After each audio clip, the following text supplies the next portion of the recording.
Welcome to Speak of the Devil. My name is Reverend Campbell, and today I'm being joined by the one and only Adrian Vino. How are you, man? Good. I'm good. Thank you. How are you? I've thought about adding like a bed of like clapping behind that, and I don't know how campy and cheesy that would be, but I think I might actually do that.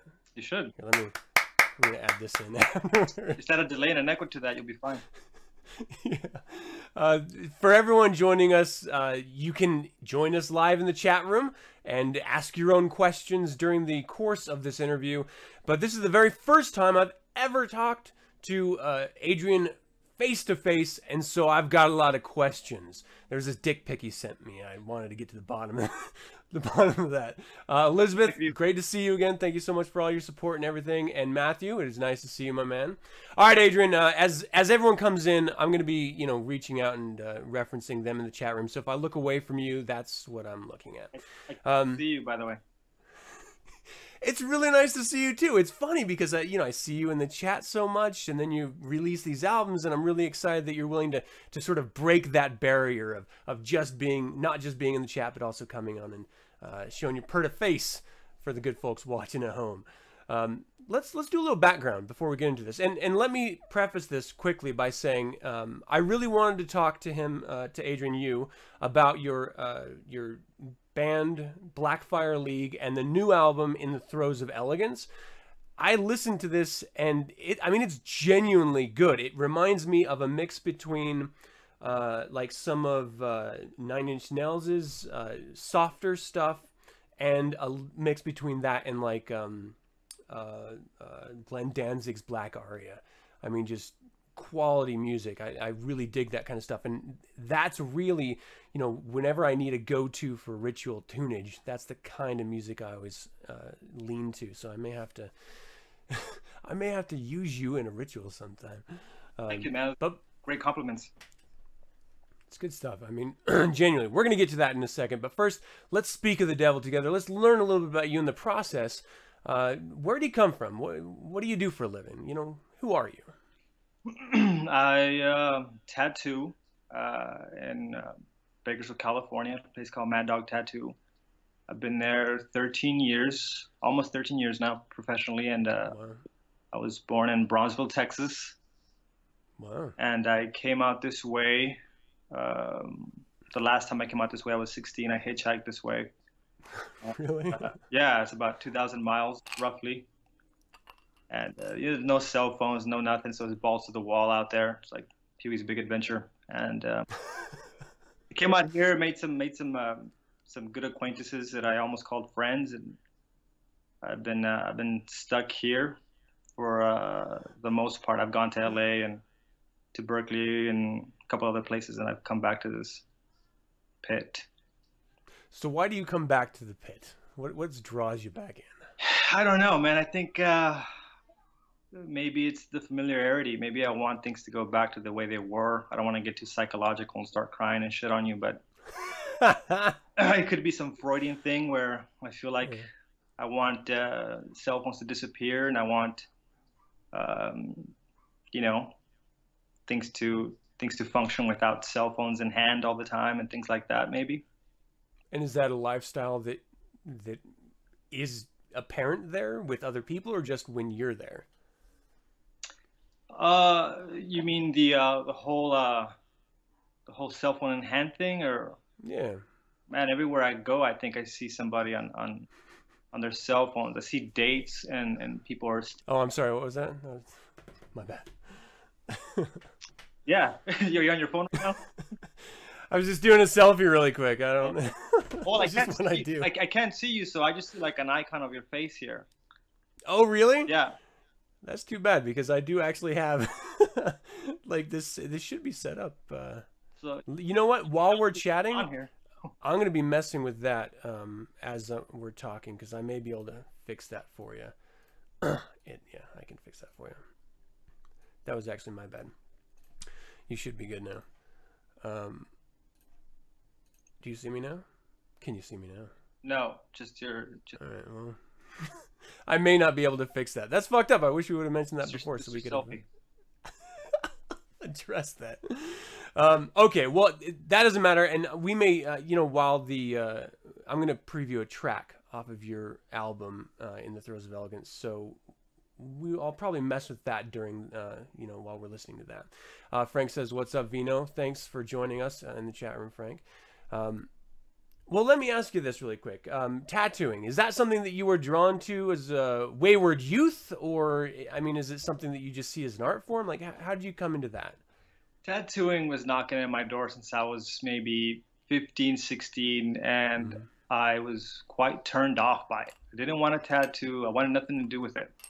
But the people around me really liked my drawings and my vision and my just strange take on things on paper. So it would make these tattoo machines out of car engines and spoons, and we would get to it. They'd beg me to tattoo them, and I would. And little by little, I just kind of gravitated that way. I needed to make some fucking money, and the dream of being a famous writer on David Letterman slowly dissipated. That would actually be a pretty sweet gig back in the day.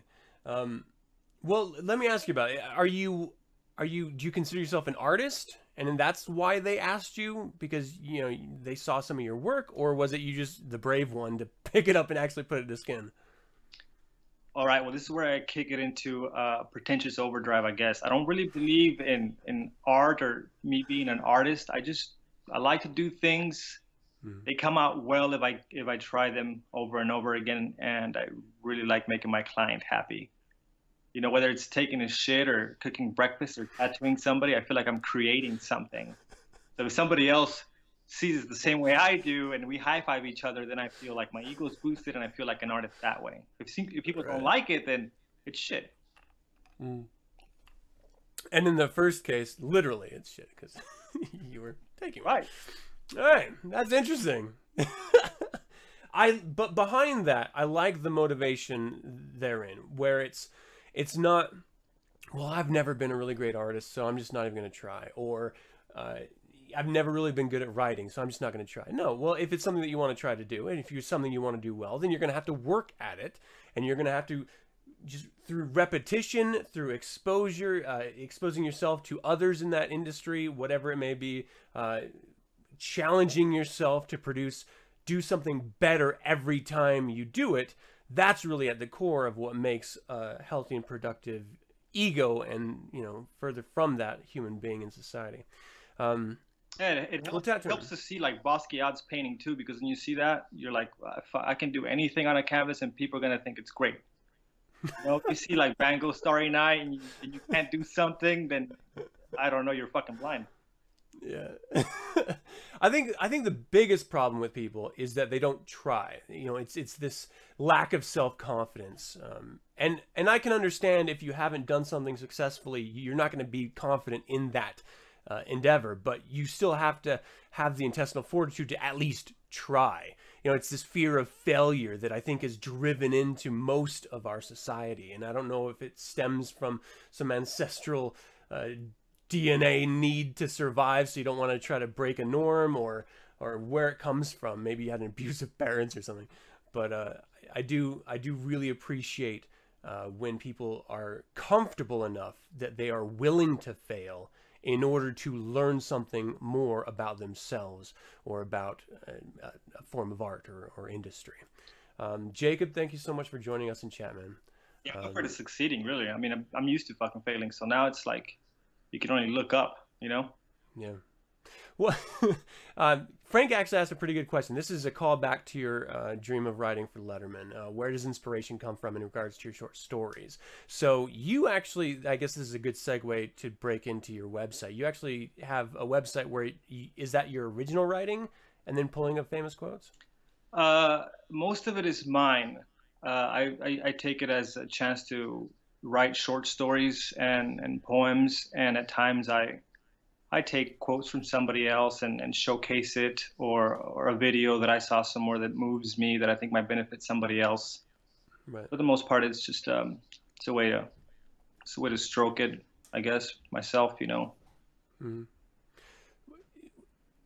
And this is interesting to me because we were speaking before we started the show, and you were mentioning that you were not a part of social media. But you do have an online presence in the form of your music and your writing.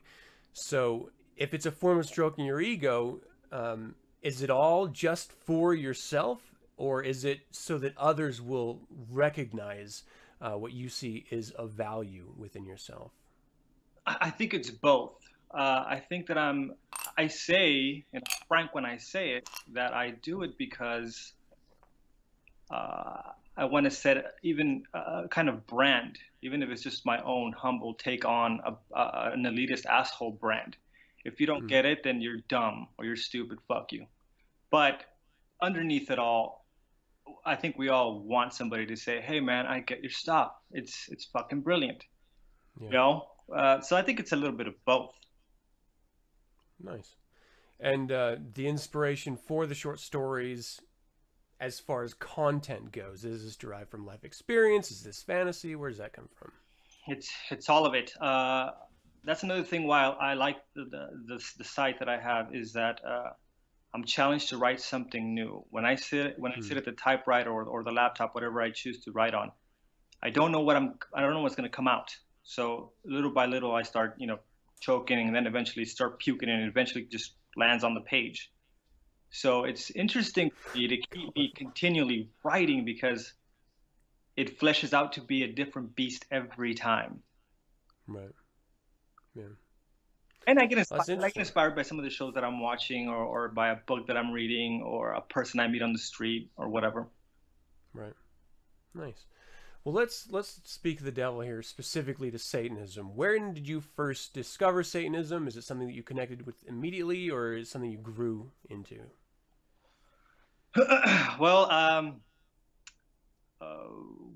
real Satanists know that you're born, you're not made. So I think that I've always been avoiding the devil inside. I've always wanted to carry the good guy badge. I always wanted to be the good guy. I used to be a born again Christian for a fervent amount of 5 years, maybe about 20 years ago. And but before that, I was always enamored by the devil figure, by Satan. In old rock ballads or old movies. Just I always romanticized this character. I didn't know why, and then I lost myself into this having to be the good neighbor role, wanting to be a good guy, wanting to be accepted.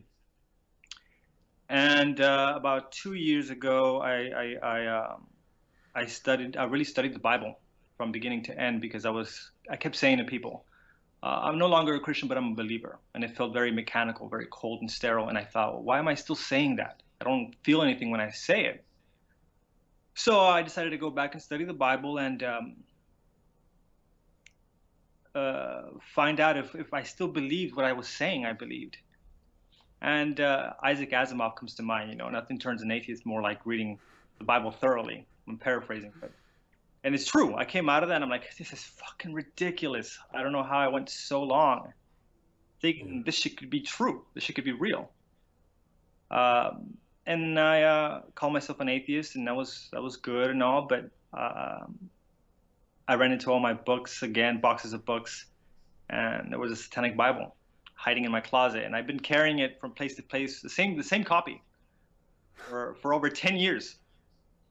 And I thought, that's the bad book, I can't open that, I can't read it, but I would move and Wait, so you bought it, and for a decade you never opened it? Yeah, no, I opened it, but I read a page or two at random, and I thought, man, this is goofy, or this is too bombastic, or it's silly, or it's evil. I mean, it was just a myriad of emotions constantly. I was just, I was being the biggest possible snatch you can imagine about something I didn't understand and something that I was afraid of.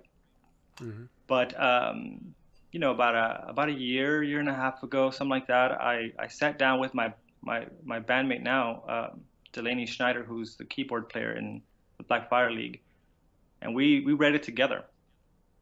And I was it was a battle. It was a battle within. I felt like I was being called, or I felt the stirring. I felt that this was me, and I had done a great job of hiding it for a really long time. So it was terribly just dreadful to finally accept, but exceedingly liberating when I finally did. Right. It's weird, especially if you're coming from a born-again Christian stance of how perverse and vile Satan is, the idea of Satan is, and then to finally crack open the Satanic Bible and start to feel a connection to that. I can imagine that that would be disconcerting, to say the least, as an experience. It was a gigantic paper tiger. You know, it was, I wouldn't dare come close to it until I finally did and knocked it over, and I was like, whoa. But of course, it serves its purpose. Now I'm like, yeah, I crawled out of that sludge myself. I got out myself. You know, so I'm pretty proud that I crawled out of that fucking hole. But eventually. Yeah. It's interesting because you do meet people throughout life that, you know, if they ever actually, you know, they're just sort of de facto Satanists. If they ever actually read the literature, they would probably connect with it in the same way that those of us who have do. But again, we don't proselytize, so it's not like we're, you know, thumping a Bible on their forehead. But it's just that idea that all it takes is a step. You know, you take a step, you finally crack open that book for the first time in a decade and really read it, you might discover something about yourself. And I don't even just mean that in terms of the Satanic Bible. I mean, of course, we recognize ourselves as Satanists, and so we have that connection.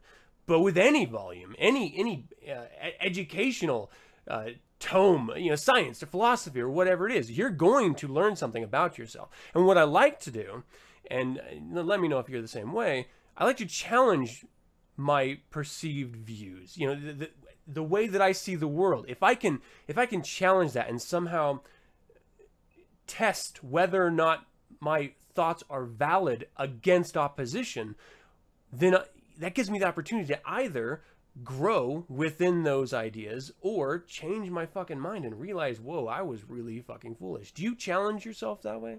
Constantly. I have to, or if I feel just a hint of me being a fraud, it'll completely just fuck my whole day up. Yeah. I have to constantly, I'm hyper-analyzing myself all the time. It's a terrible habit, but I want to be true to myself. So yeah. I keep myself in check, you know, I try to. Do you ever think that can go overboard? Fucking most definitely. Yeah. I get my yes, all the time, and I would like to say that it's because of my genius, but it's probably because I'm hyper-analyzing everything, you know? Yeah. All right, so Frank has a question here that literally just popped up in the perfect time. Going forward, what are your ultimate goals in regards to your music and Satanism as a whole? Good question, man. Well, music, I feel like... before you answer that, do you know Frank, like, in real life, like, personally? Yeah. Is he just, like, queuing up questions that you've, like, hey, ask this, man. He's underneath this line right here. I'm like Jim Morrison. I'm getting head. Yeah. Now he's a really good friend of mine, man. Very dear. Nice. All right, so to the question, ultimate goals in regards to your music and Satanism. The Blackfire League is. I wanted to create something that's like an elitist. Do you remember the preppy asshole archetype character in the '80s movies? Yeah, I wanted to create something like that where you weren't allowed to go to the clubhouse. You would see the best looking broads and these young guys in Ferraris going to the clubhouse, and you weren't allowed there. So I wanted to create something musically that felt like that, like the highest echelon of some place somewhere. And so what it does is cause a huge divide between most people, because most people don't want to listen to music. They want to bob their heads to it, and they want to dance to it, and that's the extent of it. Deep listening, on the other hand, requires time, and you got to put your fucking phone away, or you're not going to get it. It's not going to do what it's designed to do, which is transport you elsewhere. You know, and that's what I want to continue to do, is do something that is a niche thing, sure, but that more valuable because of it. Nice. Well, I'm going to ask you more specifically about Blackfire League, but before I do, I want to give the audience a taste here. Now, because these tracks are really long, I'm only going to be giving a sampling of one of them. So I believe this is the Dawn of the Superman from the album In the Throes of Elegance, and Blackfire League is the band. So everyone enjoy.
Cut off rather quickly just as it starts to kick in. Okay, that was Dawn of Superman from In the Throes of Elegance.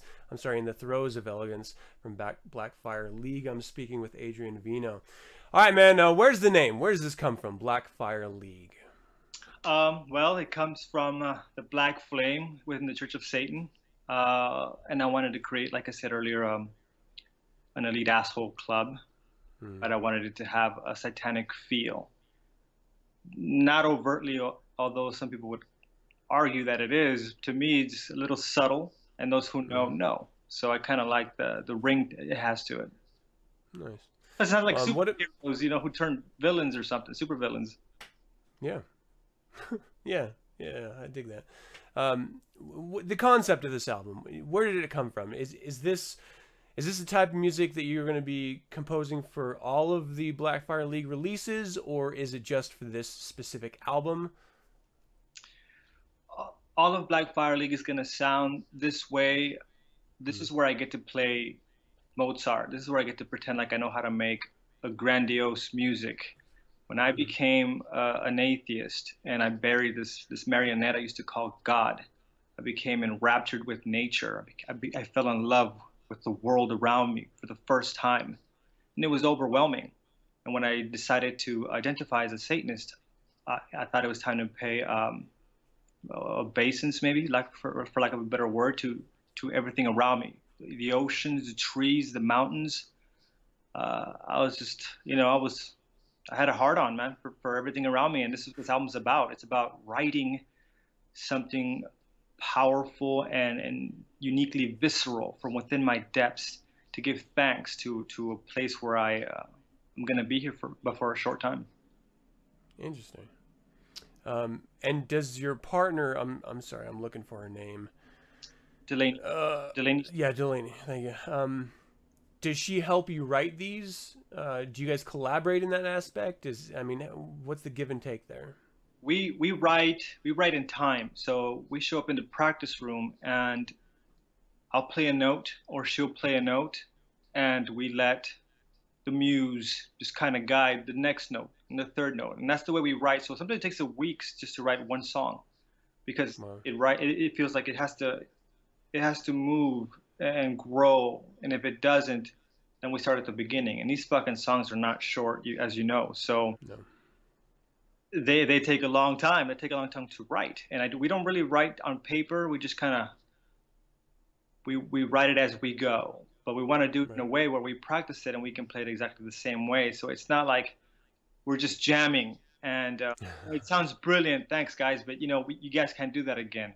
Oh, okay, that figures, Nice.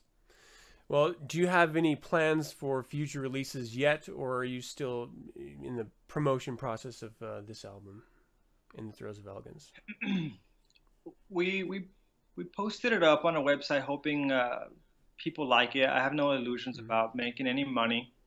I want to do what some albums have done for me and just remind me that there's a unique take on music out there, and it can do something for me, like old Nurse with Wound records or some Sun records. I don't know if you're familiar with these bands.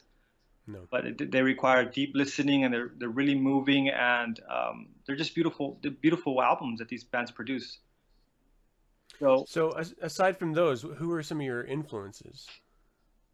Let's see, Nurse with Wood, Sun, Mertzbau, Kanate, which is some Japanese guy that just plays whatever he wants on any instrument he wants. So that's very organic that way. Prurient, which is power electronic slash, at times he gets a little dancey and stuff. Pharmacon. And then I like the other stuff too, man. I was, into the Peppers when I was a kid. I liked Blood Sugar Sex Magic. Yeah. Classical music is my favorite of all music. But you grow up and then you dig on certain people. They turn you on to certain albums, and you go different directions, and you come back to the source, which is for me classical music. Yeah. Well, it's a brilliant album. I really did enjoy it, and I suggest everyone get out there. The URL was strolling across the bottom, but you can always check blackfireleague.bandcamp.com to hear and purchase the digital tracks yourself. I got a question here. Noelia, you actually just missed the song. So, sorry you tuned in a little bit late. Her question: do you like Death in June, the band? Yeah, right. They leave me wanting more at the end of their tracks, but their music is a step in the right direction for me, I guess. It's cool. So you're much more long form music. With Blackfire League, yes. Because it just takes that long to get a point across of that magnitude, I think. I I do have other projects that I want to do eventually that are just, 2 to 3 or 4 minute long songs, but I don't know. Maybe someday. You just gotta do like those 30-second punk riffs, man. Yeah, there was, Just get in and get out. did you ever listen to a band called Anal Cunt back in the 80s? Do you remember that? Yeah, there were songs that were like 20, 30 seconds long. And Yeah. they were like, whoa, that's fucking revolutionary, It was fun though. I Yeah, enjoyed it for the time. Fun, for sure. I don't think I would ever turn anything like that on anymore, but in the moment I was digging on stuff like that. All right, well, you also have a solo album that I just saw run across the COS news feed. Talk about that a little bit. It's called Ange de Lumière, and it's French for Angel of Light. And it's just me wanting to do something dancey. Mm-hmm. So it's got a backbeat. Black Fire League is, like I said, it's like classical music. It doesn't feel I don't feel the need for drums too much there. But here, the drums are constantly there. It's the same. There's only 3 tracks on this solo album, but it's the same drum track in each song. I just end up slowing it down or speeding it up, and I wanted that challenge. And I get to do a little bit of the Nurse with Wound thing where I sample Richard Dawkins talking, and he describes evolution like a murder in a crime scene. And I remember that. I fell in love with it, so I put it into one of the tracks, and I put his vocals through a British combo amp. And I like putting Easter eggs in everything I write, whether it's music or writing, because I think I'm great that way, I guess. But so I do it to pump myself up, right? But yeah, I get to do that. I get to do something different, and I do it all alone. And I recorded those songs all in one take, so it's more for fun. And if you feel like dancing or fucking to this record, it's a good record. Nice. Well, it seems like Elizabeth certainly enjoyed it, and I have to say, I apologize, I haven't heard it yet. I'll be checking it out probably later on tonight. Where can people go to find a little bit more about that project specifically? I think you can go to Bandcamp also and just type in, Ange de Lumière. So it's ANGE space DE space LUMIERE. Nice. And yeah, it should be there. I think the only place I posted it. And we were talking about your writing earlier, and I think I neglected to ask where people can go to read that as well. So can you throw out that URL? It's themodernsatanicman.com. Yeah, I was actually lucky enough to submit a piece to it as well. I was pretty excited about it because I didn't I'm not a writer, like, by any means. I don't pretend to be or anything, but I do like conveying ideas, different thoughts that I have, and like you were explaining earlier with yours, how it can take on a completely different form if you just let it naturally flow from when you started. That's kind of what that piece did for me. It was a bit of an exorcism of thoughts, I think, more than anything else. Well, yeah, it's better writing than most writings out there, man. I thank you for that again. I appreciate it. Great. I appreciate it. Absolutely. Jacob says it's an impressive album, and I'm sure he's meaning the Ange de Lumière. So is that a reference to like the Lightbringer, the Morning Star, the Lucifer? Yeah. Yep. Yeah. Nice. Yeah, I'm paying all definitely these fuckers like $100 bills, by the way. Hey, get on and say my shit's genius. Yeah, it's true. I can see the little like money symbols as it's passing by. You have been tipped. You owe me. All right, man. Well, what's next for you? I mean, you're exploring different forms of writing. You're exploring different forms of composition and musicality. What else are you into? I like to do all kinds of shit. I eventually want to start up a bicycle club here in Bakersfield. And oh, really? Yeah, I want to call it the Satanic Cycle Club. And I made this little logo and stuff. I'll send you a card if you like. And it's got this little old like Nazi paperboy looking guy on a bicycle. It's got the Satanic cross on a band on his arm, And the cards are like baby pink, so it's supposed to be kind of I got this fascination with like the old preppy thing from the 80s, you know. So I want to You do watched a that. lot of like 16 Candles and shit. Yeah, yeah, yeah. That was cool. That was cool. I like Making the Grade. Did you ever see that, Judd Nelson? I might have. I've tended to block out a lot of those those No, old this 80s is cool. This is cool. because it was all like every single one. It was the same exact premise, and we had like a good 5 years of those movies just being pumped out. Yeah. And everyone just eating them up. So No, Making the Grade was a little different. It was pretty cool. Oh really? Yeah. All right, I'm gonna have to check it out then. So, if it sucks, I'm coming after you. yeah, no, it's gonna suck. It's you know, it's not great, but it's still cool. So I want to do that. I want to maybe start a music project with other people that have never tried their hand at music, so I can see what comes out of them, so they can see what comes out of themselves.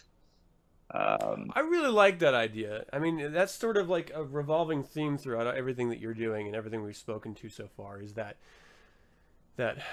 exploration, that pushing your boundaries, and that's at its core the essence of what it means to be a Satanist rather than virtually anything else. I mean, we're, you know, it's study not worship. Those are our watchwords. It's pushing yourself and growing and examining and improving on what you deem is appropriate to improve on. And I think that's a really good way to go through life. Where do you think that came from for you?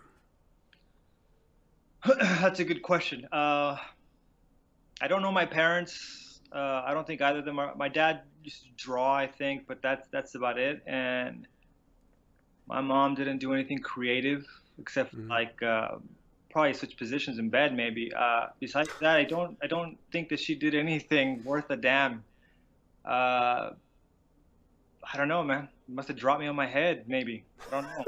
I have this burning desire to be, to just try different things, be different men before I die. Yeah. Do you think it's maybe that awareness then, of the briefest of time that we have as living sentient creatures, that could be the driver? I think that I think it was yeah, I think you're right, because before I was content with getting old. You know, people would suggest going to the beach or going here, going there, and I say, what for, man? I'll be fucking dead soon. You know, I don't care which direction the toilet, you know, flushes in France. What's that got to do with me? What's that got to do with here right now? Now, I'm like, yeah, let's fucking go there. You know, yeah, I guess I feel that expediency of my mortality running out quite quickly. So I think that's, yeah. But you look like a young man, right? I mean, you still have at least a year or two of living left. Well, I don't look bad for 67. I think I'm doing okay. It's all that moisturizing, masturbating I'm doing. It's amazing the years a colostomy bag takes off of you. the getting up and going to the bathroom yourself really takes it out of you. If you can just sit and go, it's a beautiful thing. It's fucked up. Yeah, Elizabeth, carpe diem, hell yeah. All right, well, this has been a lot of fun, man. Thank you so much for coming on and chatting with me. Yeah, thank you for having me on. I appreciate it. Great. And exposing yourself to the the viewers at home. All right, so for everyone watching, definitely go check blackfireleague.bandcamp.com. In the Thrones of Elegance is the album, and it is it's one of those where you're going to want to sit down and just sort of enjoy it. It's not really like a head bopping, put it in the car on the way to work type track. So, you know, do yourselves a favor and just sit on it for a little bit and enjoy it. Adrian, until we can chat again, and I hope we can sometime soon, hail Satan, man. Hail Satan. All right, and for everyone else watching, if you want to tune in to other episodes of Speak of the Devil, well, I definitely would like you to, and I welcome it. You can find out about them by subscribing to the YouTube channel below, if you're on YouTube watching this, or you can sign up to the email list. You're going to find that either on the YouTube channel or on reverendcampbell.com. Sign up to that, and I'll let you know who I'm talking to next and when. And yeah, until we can all chat again, everyone, hail Satan. Hail Satan.